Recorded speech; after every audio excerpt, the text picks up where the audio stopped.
Assalamualaikum warahmatullahi wabarakatuh. Halo anak-anakku yang hebat, apa kabar semua? Nah, berjumpa lagi dengan saya, Ibu Lia Rizky, dalam mata pelajaran Bahasa Indonesia kelas 10 untuk SMA, MA, atau SMK pada semester genap. Nah, kali ini kita akan belajar bersama tentang berlatih praktik debat. Nah, kita akan belajar tentang 3 hal. Yang pertama, langkah menyusun mosi. Yang kedua, prinsip-prinsip debat. Yang ketiga, sistem penilaian debat. Nah, ada yang masih ingat apa itu debat? Silahkan ketik di kolom komentar di bawah video ini. Terima kasih.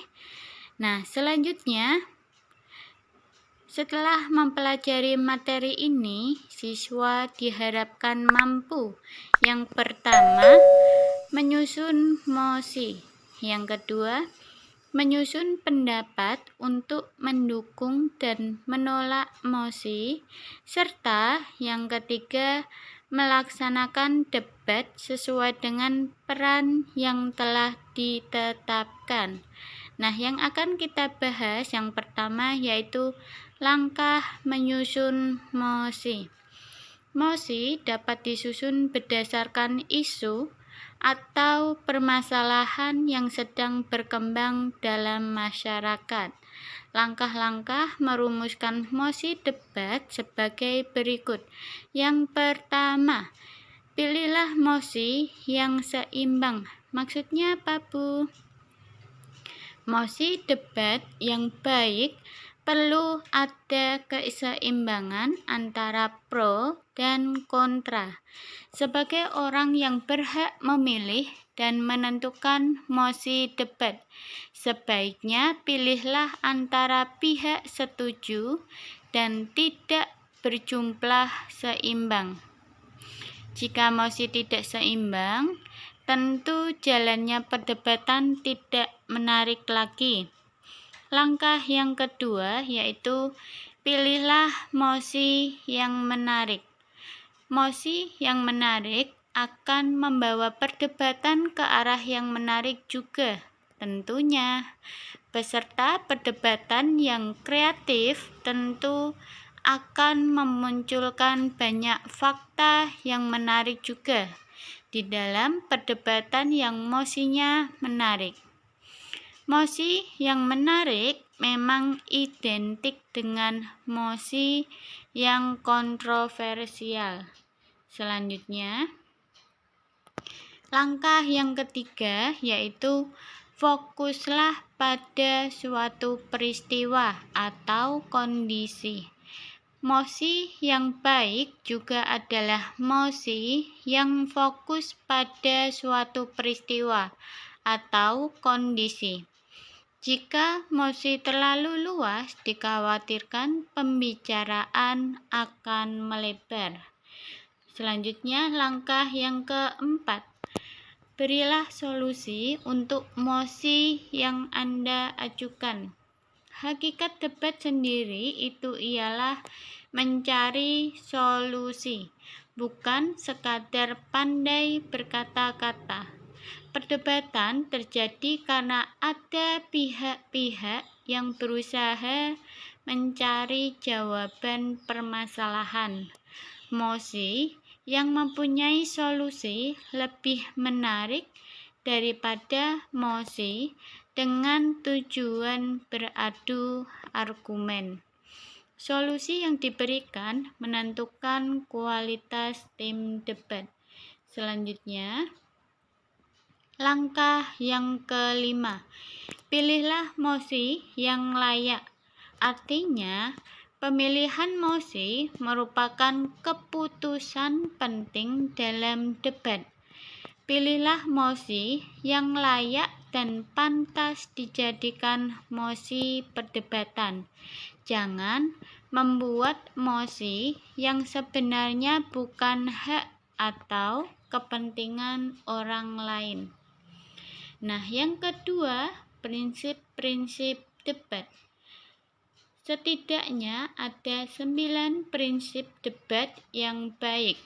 Prinsip-prinsip tersebut sebagai berikut. Yang pertama, pertanyaan atau tantangan hendaknya dikemukakan secara profesional. Tindakan yang kiranya menghina, merendahkan, atau komentar yang menyerang pribadi tidak dapat diterima.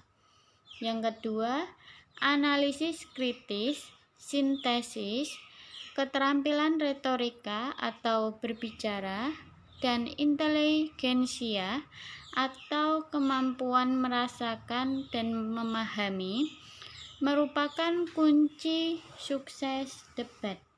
Yang ketiga, fokus pada posisi pihak lawan atau argumen.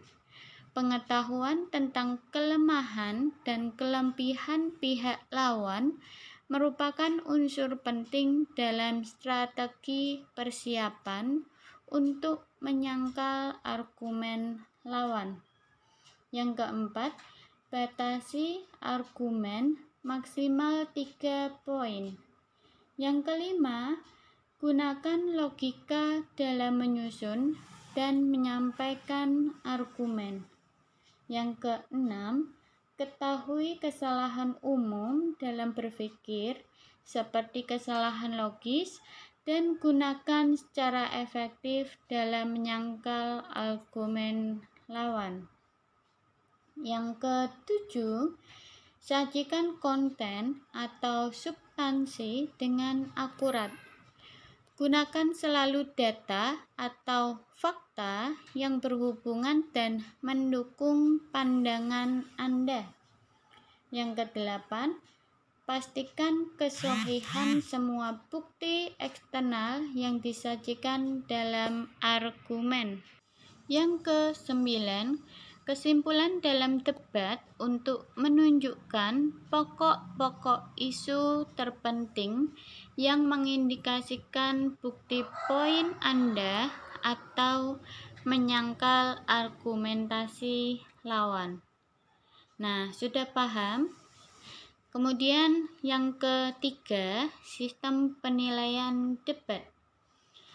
Debat dapat dinilai berdasarkan unsur-unsur berikut. Yang pertama, isi. Argumen-argumen yang disampaikan logis, mempunyai bukti kuat dan relevan. Yang kedua, tata perilaku dan cara penyampaian. Unsur tata perilaku dan cara penyampaian sebagai berikut. Yang pertama, kemampuan berpidato meliputi intonasi, penggunaan bahasa, penggunaan catatan, kontak mata, sikap, sifat, pakaian yang dikenakan, kebijaksanaan, dan rasa humor. Yang kedua, penghinaan atau segala sesuatu yang bersifat menyerang pribadi tim lawan akan mengurangi poin. Selanjutnya yang ketiga, struktur atau metode. Struktur yang dinilai dalam debat itu sebagai berikut. Yang pertama, struktur yang diberikan setiap peserta perorangan dan perform tim secara keseluruhan. Yang kedua, respon dari tiap-tiap tim dan dinamika debat. Nah, pembelajaran kita sudah selesai. Adakah yang mau ditanyakan? Jika ada pertanyaan, silakan tulis atau ketik di kolom komentar di bawah ini atau di bawah video ini. Nah, sampai jumpa di pertemuan selanjutnya ya, dengan materi berbeda.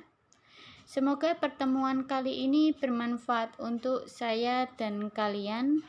Terima kasih. Wassalamualaikum warahmatullahi wabarakatuh.